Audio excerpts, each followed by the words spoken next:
나는 밀리터리 덕후다. 본격 밀리터리 팟캐스트 밀떡을 시작합니다. 정치와 함께 경례 밀떡.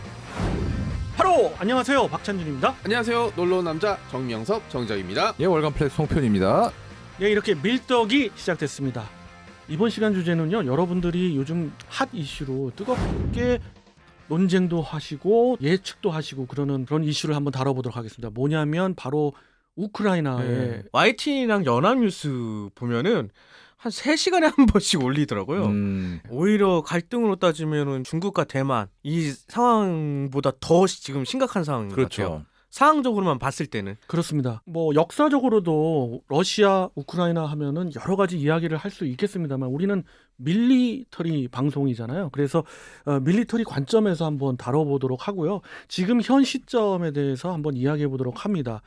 우선 러시아는 우크라이나 근방, 특히 돈바스 지역의 러시아 국경 쪽에 10만의 병력 이상을 주둔시키고 있고, 그리고 벨라루스 쪽에도, 그렇죠. 그 다음에 또 남쪽에는 크림반도 쪽에도, 네. 그러니까 남쪽, 북쪽, 동쪽으로 이렇게 에워싸고 있는 형국이에요. 거기다가 뉴스 보면은 극동 군광구에 있던 병력들까지 심지어 이동되는 그러고 있죠. 포착되고 있죠. 네. 이 러시아 우크라이나가 왜 이렇게 갈등이 일어난 거예요? 사실 러시아 입장에서 한번 본다 보면은 우크라이나 같은 경우는 엄청난 비옥한 옥토잖아요.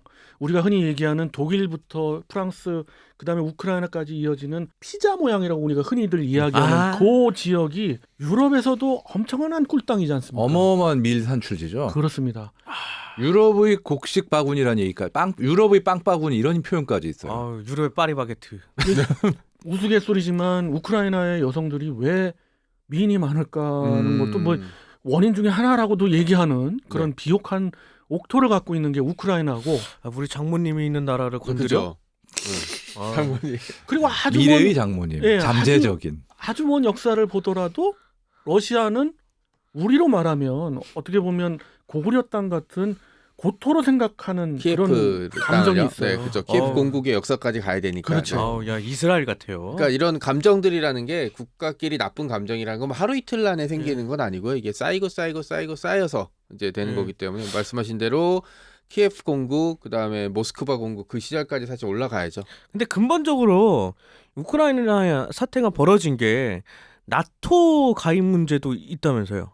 이것은 조금 더 나아가서 보면 원래 독일이 통일이 됐을 때 암묵적으로 러시아, 그 당시는 이제 소비에트였죠. 과 서방의 나토의 어떤 암묵적이거나 또는 공식적인 계약이 뭐냐면 나토가 이제 동진을 않겠다는 거였습니다. 그랬었죠, 원래는. 더 이상 근데 이제 그 러시아 주변국에 나토 가입을 안 시키겠다 막 이런 그렇습니다. 얘기가. 그렇죠. 사실은 근데 그것이 뭐 인위적으로 되는 건 아니지 않습니까? 폴란드부터 해서 체코, 헝가리는 물론이고요. 발트 루마니아, 3국도. 네. 발트 3국 모두 다 나토와 가깝거나 나토 가입국이 돼버렸어요. 그렇죠. 러시아는 한 5번 정도 구두로 이러지 말라고 얘기를 했다면서요. 그렇죠. 예. 근데 거기에 이제 우크라이나까지 가입을 하겠다고 하니까, 근데 선뜻 나토에서는 우크라이나까지, 그럼 얘들은 러시아 쪽은 엄청난 게 중요하게 생각하는, 어떻게 보면 자기 땅이라고까지 생각하는 여기까지 그렇죠. 이제 이러면서 그런 게 있고, 하나 또 간과할 수 없는 게 우크라이나 그 나라의 지도자 자체가 좀 정책적으로 좀 문제가 있어요. 오락가락했죠. 사실 중요한 게 줄타기 외교가 어렵고도 신중해야 되는 거거든요. 그렇죠. 곱씹어서 생각해보고 줄타기를 해야 되는데 너무 이리 갔다 저리 갔다 양쪽에 다 신뢰를 잃었어요. 이게 90년대부터 2000년대 초중반까지만 해도 우크라이나는 칠러 정권이었거든요. 친러 정권. 친러 정권. 그러다 보니까 러시아에서도 우크라이나의 어떤 주권이나 이런 거에 굳이 걱정을 할 필요가 없었어요. 저도 이제 그렇게 알고 있었거든요. 그런데 사실은. 2000년대 중반에 반러 친서방 여론이 확 이게 왜 올라간 이유가 간단한 게 칠러 정권이 어마어마하게 부패했거든요. 그렇죠. 그래가지고 쫓아냈고 친서방 정권이 들어온 건 좋은데 이 친서방 정권이 이분들도 그렇게 유능한 분들이 아니에요. 그러다 보니까 이 외교라든가 안보, 경제 모든 면에서 잘했다고 보기엔 아주 문제가 심각했고, 그 틈을 타서 첫 번째로 러시아가 벌인 게 바로 이 크림반도 합병. 크림반도 합병. 그 다음에 돈바스 지역에 실질적인 점령. 현재 사실 실질적으로 점령돼도 봐야죠. 그렇죠. 그런 상황이 연출된 게 결국 우크라이나가 경제하고 안보 외교의 세 가지에 평타만 쳤어도 이렇게까지 악화는 안 됐을 거라고 생각은 하거든요. 특히나 경제 면에서 그 기술과 그 자원과 그 영토를 놓고 이렇게까지 망가질 수가 있냐 싶을 정도로 망가진 게 우크라이나였기 때문에 그건 정말 변명의 여지가 없다고 봐요. 그러면 지금 현 사태로 지금 결국 벌어지고 우크라이나와 러시아가 갈등이 일어나면서 나토국이 우크라이나 건드리면 우리도 가만히 있지 않겠다. 그거는 바이든 미국도 마찬가지고요. 이런 사태까지 가서 러시아 또 푸틴도 또 한성격 하지 않아요? 예. 빡쳐서 그래 오케이 그럼 일단 우리 군사 10만 일단 주변에 주둔시킬게. 훈련이란 명목하에 만약에 전면전 간다 그럼 17만 명까지 우리가 확보해서 가만히 있지 않겠다. 지금 이런 상황이잖아요. 우크라이나 병력은 그보다 훨씬 덜 되잖아요. 26만 정도 된대요, 현역이. 맞습니다. 이제 그렇지는 않고 말씀대로 뭐 우크라이나 병력적으로 지금 현재 그 국경 지역에 있는 러시아군하고의 밸런스가 굉장히 아래인 거는 아니고요. 문제는 근데 종합 군사력에서 상대가 안 돼요. 그러니까 전차라든지 전투기 면에서 말씀하시는 거죠? 전차, 전투기, 포병 뭐 네. 사람 숫자를 제외한 사실상 모든 면에서 러시아가 확실한 우위라는 거죠. 예. 이걸 좀 잠깐 말씀드리면 원래 우크라이나가 소비에트 연방에서 나와서 독립됐을 때만 해도 어마어마한 군대를 가지고 있었어요. 왜냐? 핵도 있었죠. 그렇죠. 소비에트의 군사력의 상당 부분이 또 우크라이나에 주둔하고 있었는데 그것이 그대로 독립이 되면서 병력 78만 명, 지금 완전히 3분의 1 이상으로 쪼그라들었지만 병력은 그래도 그 규모가 있네요. 그렇습니다. 확실히. 핵무기도 있었고 그리고 전투함이랄지 전투기도 숫자도 어마어마했어요. 근데 그것들이 전부 줄어들고 지금 현재 크림반도 합병으로 인해서 거기 크라이스로 인해서 해군은 완전히 괴멸됐어요. 그렇다고 봐야죠. 호위함 한 척밖에 없습니다. 호위함. 예. 크리바급 호위함이라고 그것도 옛날 구형 호위함인데 그거 한 척밖에 없어요. 그러니까 해군은 거의 없다고 봐야 되고 그다음에 공군은 정말 공군 작전 운용기라는 게 70대 이하예요. 67대라는 얘기도 있는데 뭐 망하는 거죠. 그러니까 70대 이하예요. 거기다 또 운용률을 봐야 되니까 가동률 개판이고. 그 이하라고 봐도 무방합니다. 전면전이든 국지전이든 지금 일어난다면 우크라이나는 러시아에 대항을 할 수가 없어요. 1대1로는 단 하나 믿고 있는 게 육군이지만 육군력에 2개 기갑 여단과 8개 이제 기보 여단으로 돼 있거든요. 그 중에 이제 2개는 9개 기보 여단은 더더군다나 유명무실해서 결국 6개 기보 여단과 2개 기갑 여단으로 대항할 수 있는 수준인데 러시아한테 진짜 못하겠네요. 그렇습니다. 그럼 결국 그럴 때 우리 이제 밀리 방송이니까 한번 이런 질문들 많이 개인적으로 받아봐서 좀 질문을 패널분들한테 던져보면 이런 상황인데 그럼 우크라이나 입장에서 지금 당장 나토의 도움을 받던 어디에 도움을 받던 필요한 고슴도치 같은 무기체계는 뭘까? 한번 던져봐요. 저는 그냥 다른 상황 다른 거 다 빼고 그냥 하나만 선택하라 그러면 당연히 핵이죠. 세게 나가십니다. 왜냐하면은 90년대 우크라이나 핵이 있었고 이 핵을 폐기할 때 사실 그 대가를 받은 게 이제 안전 보장이었었거든요. 그 우크라이나의 안전을 보장하겠다는 그렇죠. 그러니까 그걸 포기한 거겠죠. 그렇죠. 네, 그런데 그게 지금 유명무실해졌기 때문에 지금 땅을 치고 위한 사람도 많고 미사일 몇 개만 남겨놨었어도 사실 푸틴이 속된 말로 이렇게 날뛰지는 못했을 거거든요. 근데 다만 우크라이나에 핵을 줄 정도로 미국이 지금 우크라이나의 정책적으로 어느 결정을 했을까?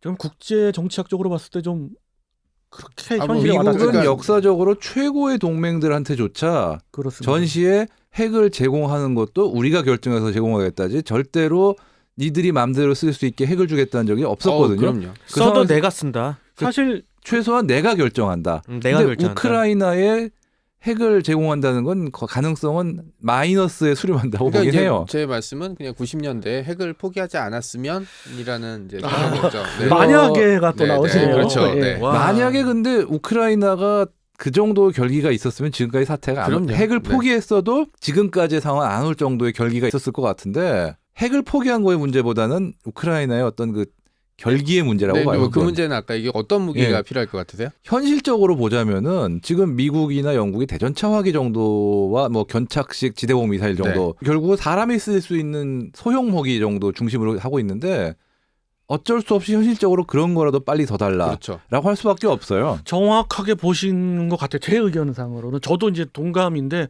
지금 좀 더 구체적으로 얘기 드리면 미국이 이제 제블린을 제공을 하기 시작했고 영국도 미사일을 그런 그 휴대용 미사일들을 제공하기 시작했는데 여기서 더 나아가서 필요하다면 지금 공군력이 전혀 전무하기 때문에 특히 공군력은 어쩔 수 없다 하더라도 또 혹은 나토의 어떤 견제가 있다 하더라도 러시아 입장에서는 전면적인 공격 헬기와 기동 헬기로 기동전을 펼칠 거란 말이에요. 그렇죠. 거기에 이제 그 헬기에 대항해서 맨페이지 미사일들이 필요한데 지금 보유하고 있는 맨페이지 미사일들은 이글라거든요. 이글라? 예, 그러니까 러시아제 그렇죠. 맨페이지예요. 그렇다면은 러시아가 이의 특성을 다 알고 있거든요. 그쵸. 그래서 제밍이든 여러 가지 방법에 의해서 무력화시킬 가능성이 있기 때문에 결국은 그에 대항하는 서방제, 이게 무기의 성능 문제가 아니라 이 여기에 대항할 수 있게 만들어진 무기 체계를 원할 것 같아요. 숫자도 모자랄 거고요. 네, 그래서 그렇게 되면은 뭐 미국의 뭐 스팅어랄지 스팅어가 벌써 들어간 걸로 알고 있습니다. 스팅어는 아직 들어갔다고 확실하게 뭐 예, 전문지에서 나오는 건 아닌데 뭐 예제 가능성은 가능성이 제가 제일 예. 높아서 스팅어랄지 그런 그 맨페이지 미사일들이 가장 필요하지 않을까. 또 우크라이나 입장에서는 그나마 승산이 있으려면 주요한 거점을 결사 방어를 하는 어찌됐든지 간에 그러려면은 그런 보병 휴대용 미사일들 또 관련되는 그런 무기체계들 그런 것이 충실하게 있어야 된다. 그렇죠. 라고 보는 거죠. 지금 전차나 전투기 같은 거는 지금 줘도 받고 나서 그걸 실제로 전력으로 운용할 때까지 아무리 짧게 잡아도 1년은 생각해야 되지 않습니까? 그렇습니다. 몇 년 걸릴 거고 현실적으로. 그렇게 해서 전력화 끝나면은 나라가 망했을 수도 있는 상황이니 그건 현실적이지 않은 거죠. 아까 26만 말씀하셨는데 우크라이나 육군만 보면 16만이 채 안 되거든요.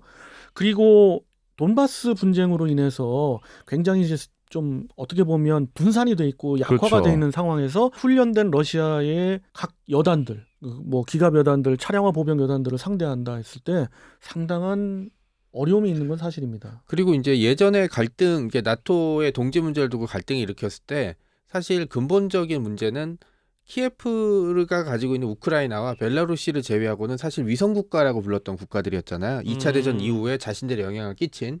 그러니까 그 유럽에서 공격을 받았을 때 중간에 완충지대가 없었기 때문에 독소전쟁 때 러시아가 사실은 어마어마한 피해를 입었다고 자신들이 생각하고 있었을 거예요. 그 자신들의 완충지대로 생각했던 게 지금 우리가 얘기했던 동유럽 국가였었는데 그 동유럽 국가는 다 이제 나토가 됐었고 나토에 가담했고 남은 국가는 지금 벨라루시와 우크라이나 정도인데 이게 또 이게 다른 게 앞에 국가들은 이제 우리와 다른 국가였어요. 러시아와 어쨌든. 근데 러시아 사람 입장에서는 자기네 땅이라고 생각할 수 있잖아요. 90년대까지는 이제 소련의 영토였으니까. 그렇죠. 이 국가가 다시 떨어져 나간 것도 속상한 사람들이 많은데 뭐 그런 뭐 전략적인 이런 걸 떠나서 감정적인 문제로 네. 거기다가 나토에 가담하게 되면 이제 영토적으로 완전 분리가 되는 입장이기 때문에 심정적으로 좀 받아들이기 굉장히 어려울 거예요. 근데 이미 뭐 발트 3국은 나토에 가입이 다 돼 있는 네네. 상황이잖아요. 나토 가입돼 있을 뿐만 아니라 나토의 공군이 주기적으로 네. 순환해서 그렇죠. 공군력을 투사하고 있기 때문에 그런 상황인데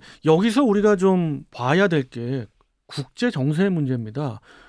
지난 시간에 밀떡에서 한번 이런 걸 다뤘을 때 우리가 이야기한 거는 전쟁이라는 건 쉽게 나지 않는다. 그리고 전쟁을 진짜 전면전을 하려면 벌써 났다. 그렇죠. 지금 시점도 그 의견은 맞습니다. 그래서 전쟁이 일어나고 안 나고를 떠나서 어떻게 해결될 수 있을까? 어떤 거에 귀결이 될 수 있을까를 좀 우리가 볼 때 보면 나토나 미국의 정책이 조금은 갸우뚱해요. 사실은 러시아를 대놓고 이렇게 그 맞서는 형국으로 보여지지만 사실 보면 의외로 그렇지 않아요. 세 글자로 줄일 수 있어요. 들어와.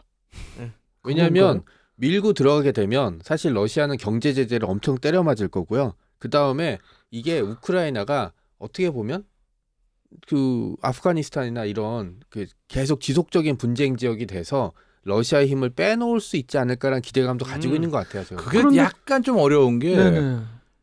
우크라이나가 지형상 아프가니스탄 같이 되기 좀 힘들거든요. 체첸이나. 네. 워낙 평평한 동네이기 때문에 그렇죠. 도시라든가 몇 개 거점을 놓고 싸운다 그래도 거기 평탄해버리면 답이 없어요. 그 이유가 이제 왜냐하면 이 옛날처럼 전쟁이 나서 뭐 국가를 점령하거나 영토를 이제 차지할 수가 없는 거잖아요. 그러니까 예를 들어서 주둔군을 놓고 계속 주둔을 시켜야 되는데 그것만 해도 사실 네. 러시아에는 큰 부담이 될 수 있거든요. 그런 건 있겠죠. 네. 그 정도. 저는 러시아 푸틴 입장에서 한번 생각을 해봤는데 결국 확실하게 매듭을 짓고 싶은 것 같아요. 그러니까 문서 페이퍼 우리 구두로만 나토 이제 가입하지 말라고 이렇게 얘기하는 것보다는 확실하게 우리 서명하자. 더 이상 이제 나토 가입시키지 않고 이렇게 진행을 하자. 계속 니네들 약속 어기지 않았느냐. 결국 푸틴 입장에서는 그런 생각으로 군사들을 주둔시켜놓고 근데 건드리면 가만히 있진 않겠다. 먼저 건드리진 않겠죠. 예, 푸틴도 알걸요? 아, 나토국이나 미국이 절대 우리 함부로 못할 거. 그렇습니다. 우리들도 물론 함부로 안 할 그렇죠. 거지만. 여기서 우리가 봐야 될 거는 아까도 정 작가님이 언급을 하셨지만 경제 제재를 한다는데 말은 그렇습니다만은 그 경제 제재가 과연 당하는 입장에서 엄청난 아킬레스건이냐? 사실 러시아는 어느 정도의 내성이 있어요. 있죠. 오랫동안 당한 것도 서방의 있고. 경제 제재가 있어서 여기서보다 더 강해? 어차피 우리 잃을 거 없어라고 생각할 수도 있고 미국과 러시아가 정상회담을 통해서든 어떤 회담을 할 때 그 이면의 이야기들 다 내려놓고 한번 얘기해보자라고 뒷거래를 했을 수도 있어요. 그렇다는 가정하에서 이건 뭐 음모론 차원적인 건 아니고 가정했을 때 몇 가지 증좌라고 할까? 그게 제 눈에 띄는 게 있는데 이번에 이렇게 우크라이나 분쟁이 있음에도 불구하고 미국 특히 미 해군을 볼 때 군사 투사력이 어떻게 갑니까? 항모 전단이 3개 전단이나 어디로 왔습니까? 저 대만 네. 쪽으로 갔잖아요. 네, 네. 그 이유가 있다고 봐요. 미국은 우크라이나까지 군사적 개입 힘들죠. 사실 어렵다고 보고 예. 8,500여 명의 어떻게 보면 2개 여단급의 여단을 신속 대응군으로 파견을 한다고 하지만 그게 우크라이나로 들어가는 게 아니잖아요. 폴란드 들어가죠. 그렇습니다.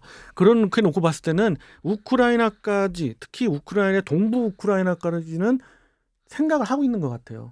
그렇지만 그 넘어서의 자기 그 나토의 국가들을 침범할 수도 있기 때문에 그걸 방비하는 것 같고 어느 정도의 마지노선을 그리고 있지 않나. 그럴 것 같아요. 그럼 합니다. 러시아 입장에서도 우크라이나를 전면 침공하는 게 쉽냐? 어렵죠. 할 그렇죠. 수는 있어요. 하지만 부담이 굉장히 커요. 타격도 그만큼 있다는 거잖아요. 러시아군이 개혁을 해가지고 그 90년대 그 거렁뱅이 같은 러시아군이 이미 아니라고 하지만 아무리 그래도 12만 정도의 병력으로 우크라이나 정도 나라를 치면서 일주일 뭐 이런 식으로 깔끔하게 싹 끝내면서 뭐 피해 몇 병 이렇게 깔끔하게 못 끝나요. 이라크전도 아니고. 그러니까요. 상당히 질척질척하게 끝날 수밖에 없고 특히나 제블린 같은 경우 T-72하고 T-90 상대로는 확실하게 위력을 발휘하는 건 이미 예. 입증이 됐거든요. 그러니까 저는 만약에 붙어버리면은 누군가는 승자는 있겠죠.